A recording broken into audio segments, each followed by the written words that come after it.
Zero ఎక్స్పెక్టేషన్స్తో పాటు వెళ్ళిన cinema. నేనైతే ఎక్స్పెక్ట్ చేయలేదు ఈ సంక్రాంతి రేస్లో ఈ సినిమా అసలు నిలబడిద్దని కూడా నేను అనుకోలేదు. కానీ surprisingly cinema was hilarious. Cinema చాలా బాగుంది. నేను మాట్లాడే సినిమా పేరు వచ్చేసి బిఎండబ్ల్యూ, యాక్టెడ్ బై రవితేజ గారు. సినిమా పూర్తి పేరు వచ్చేసి భర్త మహాశైలకు విజ్ఞప్తి.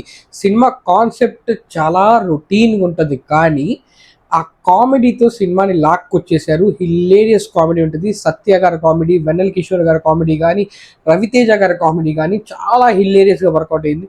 ఫ్యామిలీ ఆడియన్స్కి నాకు తెలిసి పండక్కి ఇంకొక మంచి సినిమా పడిందని నేను అనుకుంటున్నాను. అండ్ రవితేజ గారి ప్రీవియస్ ఫిల్మ్స్ని కంపేర్ చేయడం కంటే ఇది ఆయన ఆ జోన్ నుంచి బయటకు వచ్చి ఒక ఫ్యామిలీ ఎంటర్టైనర్ సినిమా తీశారు. అండ్ ఈ సినిమా హిలేరియస్గా వర్కౌట్ అయింది. వర్కౌట్ అయిద్దని నేను అనుకుంటున్నాను. నాకైతే బాగా నచ్చింది సినిమా. అంటే 2 గంటలు, అంటే నేను ఇప్పటి నుంచి ఏ సినిమా చూసుకున్నా నేను ఈ సంక్రాంతిలో 3 hours రన్ టైం కింద సినిమా అసలు లేదు. ఇది కేవలం 2 hours 10 minutes రన్ టైం ఉన్న మూవీ. నాకైతే చాలా బాగా నచ్చింది. 2 hours వాళ్ళు నవ్విచ్చారు.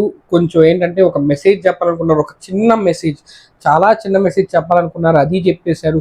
కానీ నాకు నెగిటివ్ అనిపించింది ఏంటంటే ఫోర్స్డ్ సాంగ్స్ అనిపించింది. కమర్షియల్ ఎలిమెంట్స్ కోసం ఫోర్స్డ్ పాటలు అనిపించింది. అండ్ పాటలు కూడా పెద్దగా ఏం బాగాలేవు. ఒకే ఒక పాట బాగుంది, అది కూడా లాస్ట్లోకి వస్తుంది. అండ్ సర్ప్రైజ్ అని చాలా రుద్దారు. సర్ప్రైజ్ ఉంటుంది, ఒక సర్ప్రైజ్ ఉంటుంది ప్రీ క్లైమాక్స్లో అనేసి. ఆ సర్ప్రైజ్ ఏంటంటే ఫ్యామిలీ ఆడియన్స్కి మాత్రమే ఆ సర్ప్రైజ్. నేనైతే పెద్దగా ఎక్సైట్ అవ్వలేదు. నాకు అసలు దాని గురించి తెలియదు, నేను పెద్దగా ఎక్సైట్ అవ్వలేదు. సో ఏంటంటే ఫ్యామిలీ ఆడియన్స్ని టార్గెట్ చేసి తీసిన సినిమా ఇది. బాగా వర్కౌట్ అయింది. రవితేజ గారికి ఇది ఒక మాస్ కంబ్యాక్ కాదు, క్లాస్ కంబ్యాక్. చాలా క్లాస్గా ఉంటుంది సినిమా. 2 గంటలు చక్కగా నవ్వుకొని బయటికి రావచ్చు. అండ్ యాక్టర్స్ వెన్నెల కిషోర్ గారు కానీ, సత్య గారు కానీ చాలా అంటే చాలా మంచి కామెడీ చేశారు. లైక్ వాళ్ళ కామెడీ టైమింగే చాలా బాగుంటుంది. సో దాని ప్రకారం సినిమా చూస్తే మాత్రం హిలేరియస్గా ఉంది. స్టోరీ వచ్చేసి చాలా రొటీన్గా ఉంటుంది, ప్రిడిక్టబుల్ స్టోరీ, మనకి తెలిసి ఏం జరుగుతుందో. బట్ ఆ విధానం ఏదైతే ఉందో, తీసే విధానం అది చాలా పర్ఫెక్ట్గా చాలా బాగుంది. సో నాకైతే సినిమా నచ్చింది.